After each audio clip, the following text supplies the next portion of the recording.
I'd like to start by saying thank you so much for inviting me today to a very warm Dubai to share with you my thoughts on pitching. By the way, there is no such thing as pitch perfect. But what I am going to try and do today is provide you with some perspective on what it takes, both from an advertiser and an agency perspective, to get pitching right. Okay? My perspective is going to be a global one, based on insights generated from designing and managing around $10 billion worth of some of the most high-profile and complex media reviews of the last 3 years.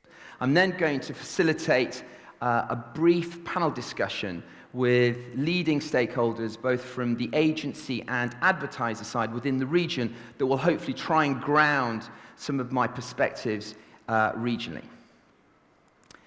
So, by way of very brief introduction, I'm the founder and chief executive of ID Comms. We are an international strategic media consultancy based in London, headquartered in London.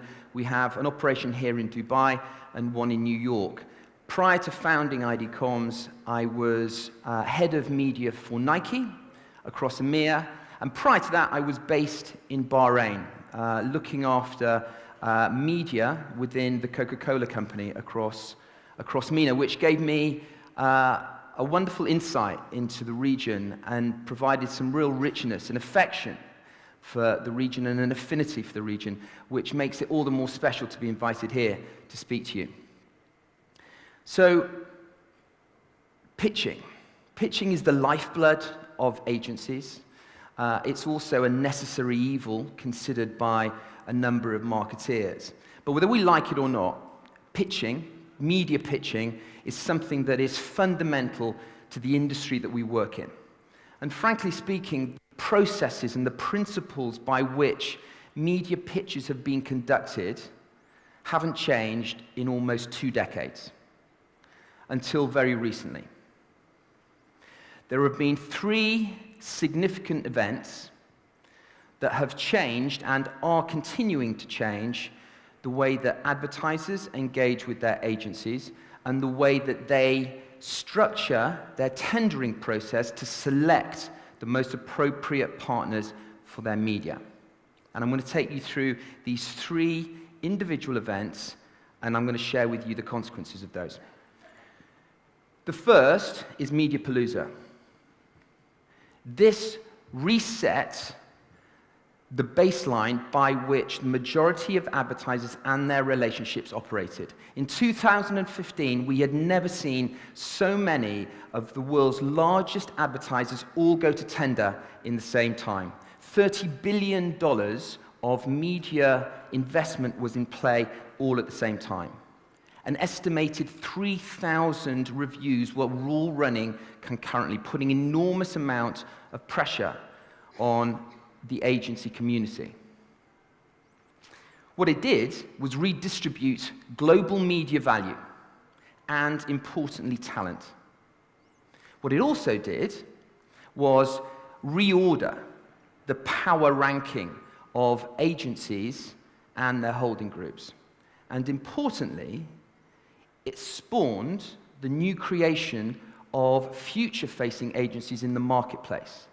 Most notably, Omnicom's agency Hearts & Science, that was designed specifically around Procter & Gamble's US brief. Hearts & Science was designed as a reaction to the brief that went into the marketplace. That was fundamental. Next up, RebateGate. In 2016, the Association of National Advertisers in the US conducted an investigation into rebate practices in North America. The results published were highly controversial and forced agencies and their clients to relook at the way that their terms of business were being operated. The mandate from the ANA was that marketeers had to bring back control of media back into the organization. The symptom of the findings was that too much control had been relinquished to the agencies over too long a time. The mandate was to bring it back.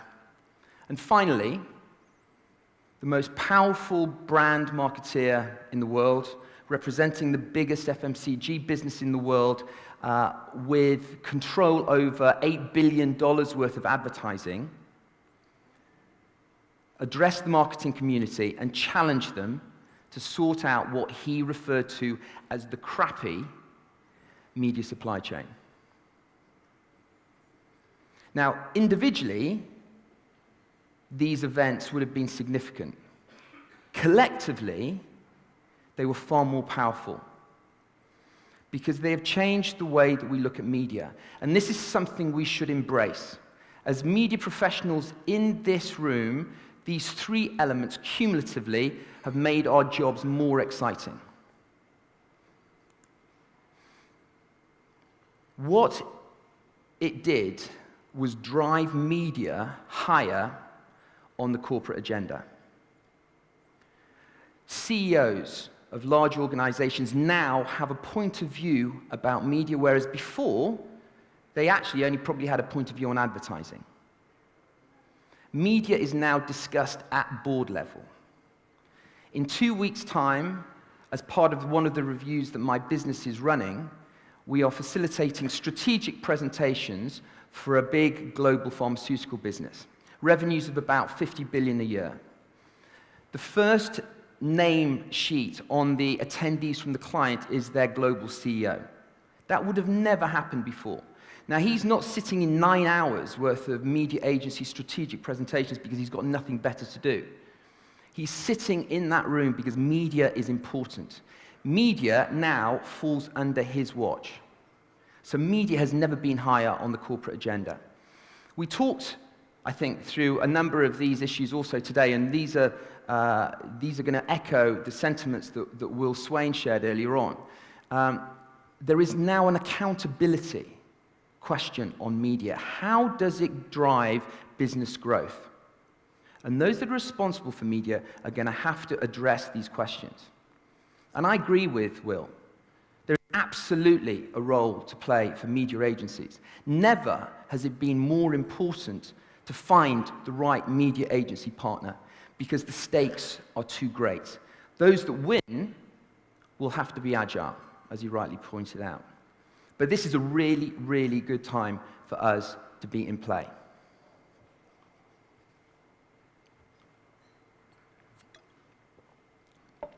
So in the work that we do with our clients, what are the type of questions that we are being asked with relation to their requirements from a media agency partner?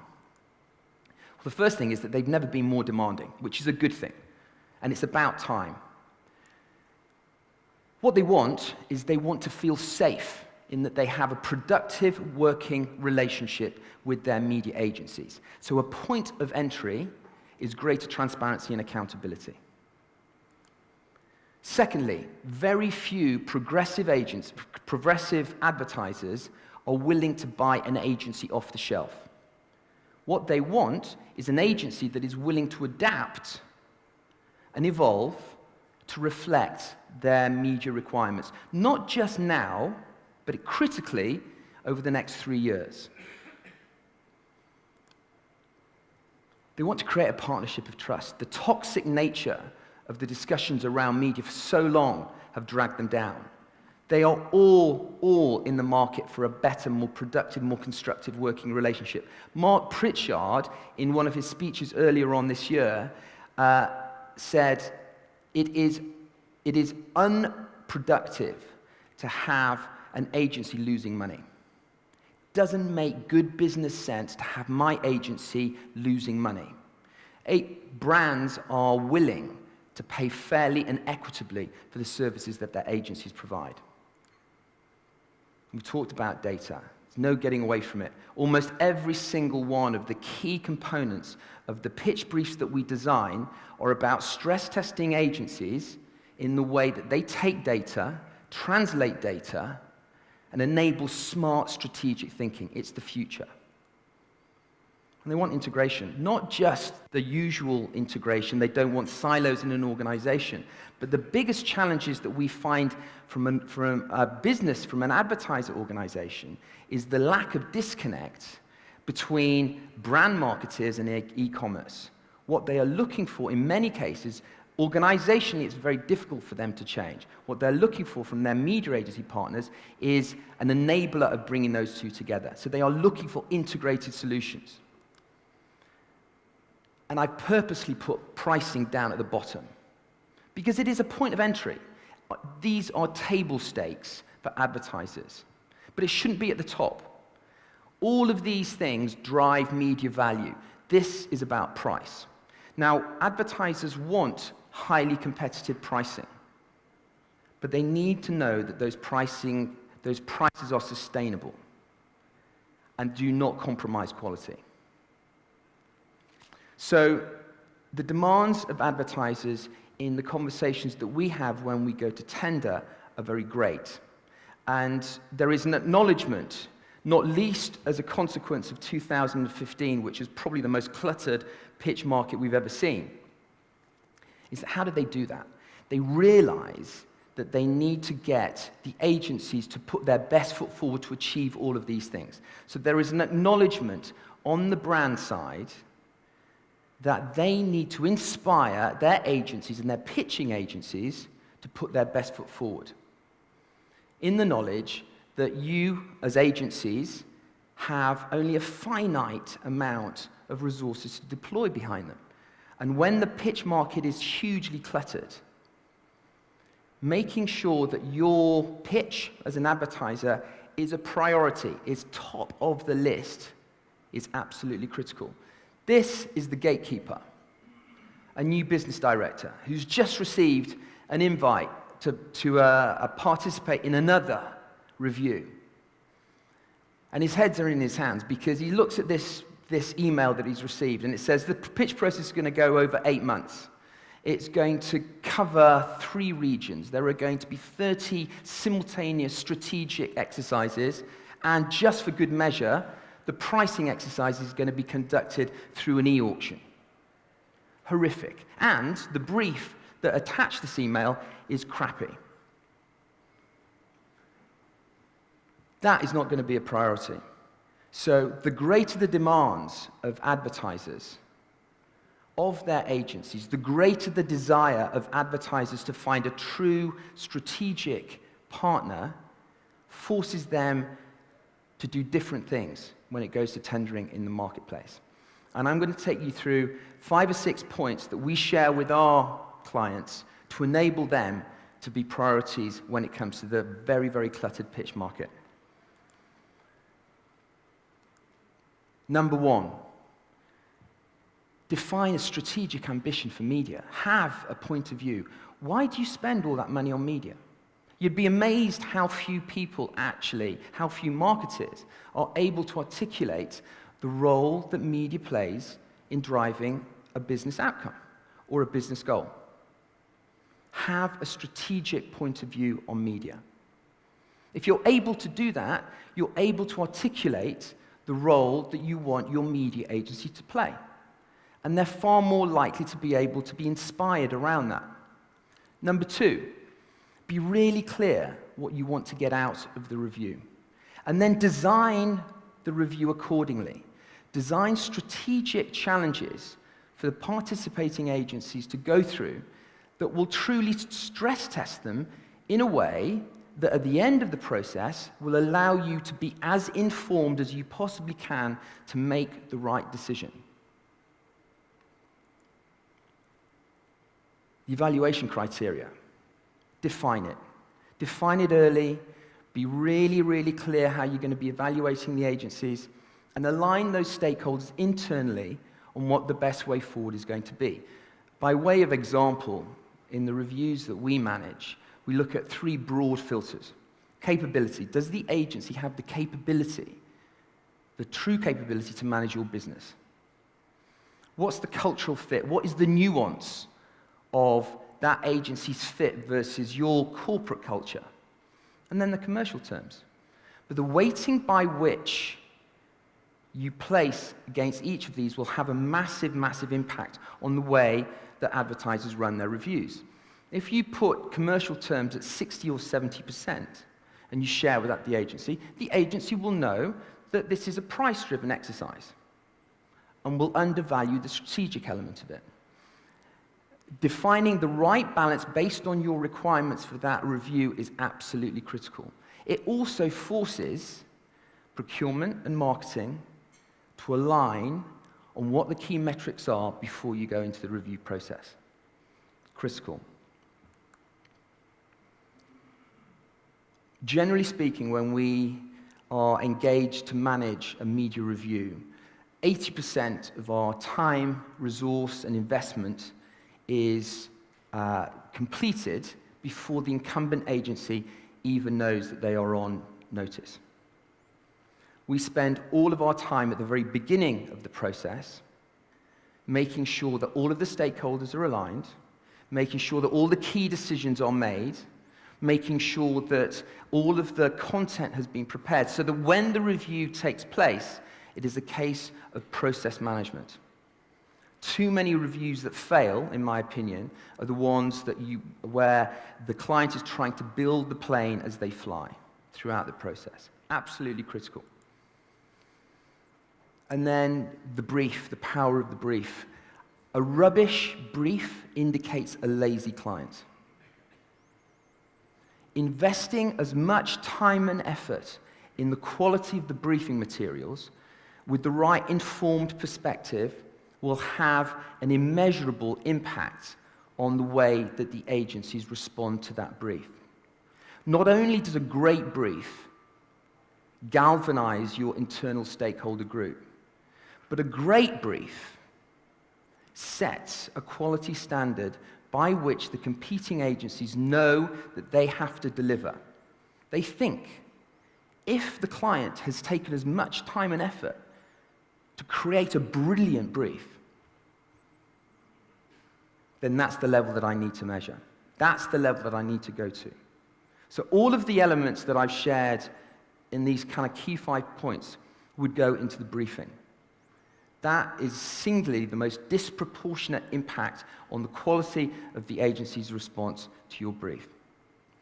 Now, once as an advertiser, you've got the agencies engaged in the process, I'm going to just focus a little bit on the agency side. How do the agencies step up and stand up to the challenge and step above the competitive set in terms of the principles that they should adopt for winning?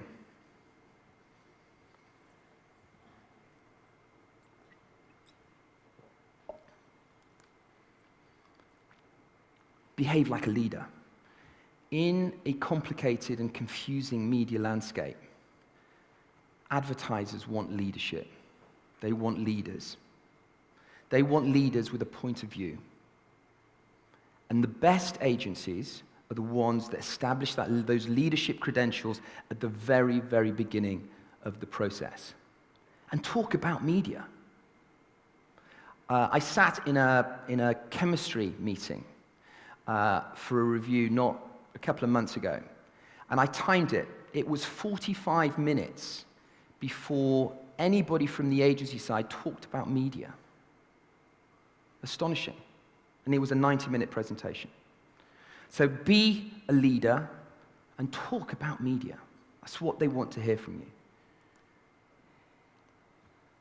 Preparation is key, and we sense it as intermediaries. We sense it straight away from the first response to acknowledging an invite to responding to the RFI.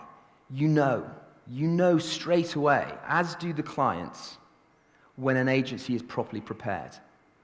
Whether they've got leadership internally, whether they've got a roadmap to success, whether they understand the business. You'd be amazed how few agencies actually read a corporate annual report before even beginning to address some of the challenges that are set out in the brief.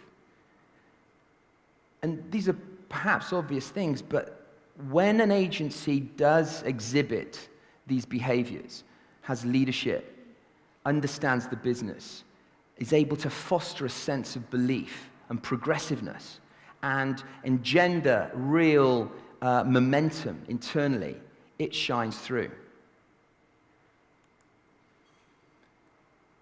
No own goals. You'd be astonished by how many silly mistakes are made at the beginning of the process.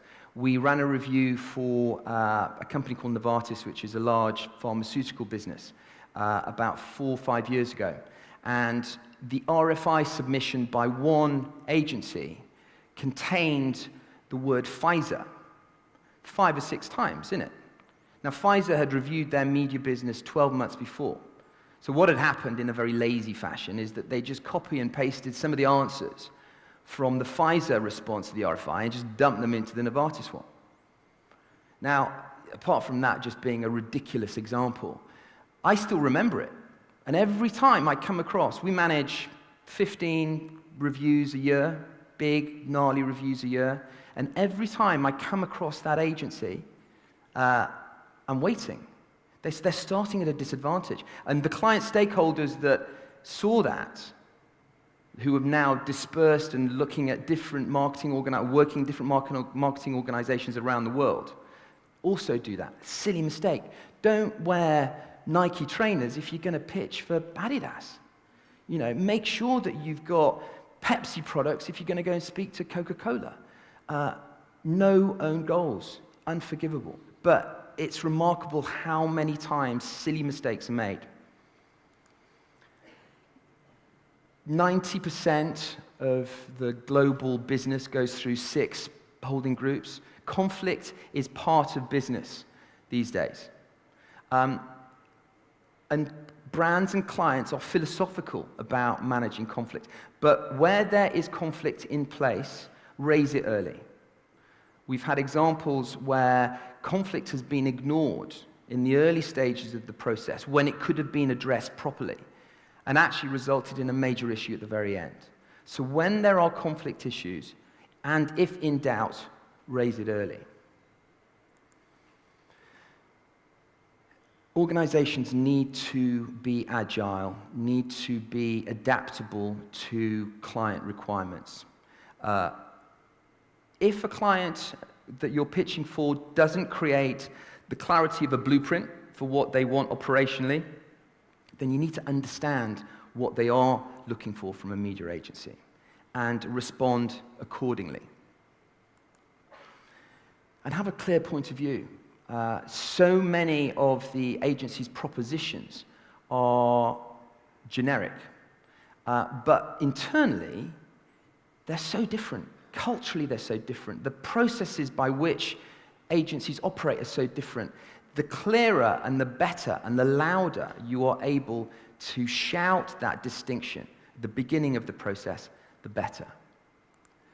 And this is, if there was one piece of advice I would give to the agency community in this room, it would be this.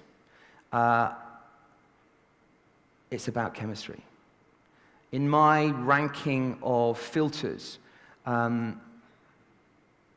cultural fit perhaps accounts for maybe 20% of the overall scoring because it's so subjective, but really, it overshadows pretty much everything. We are a people business, people by people. The most powerful meeting you will ever be in a pitch is that very first chemistry meeting when your prospective client meets you for the first time. Don't ever underestimate the power, the importance of that. I haven't seen pitches won in that meeting, but I've seen them lost. I've seen chemistry go so wrong at the beginning of a process that however good that agency is through the rest of the process, they've never been able to recoup. They've never been able to recover. And this was a quote that, and I paraphrased it, but this was a quote that was shared with me a couple of years ago, and I think it's brilliant. It's brilliant in its simplicity. Advertisers would rather work with a partner that is 80% right, that they like, than one that is 100% right, that they don't like. And in pretty much every review that I've managed, that remains true. Getting that chemistry right, getting that culture right, is absolutely critical. So, It's the end of my piece.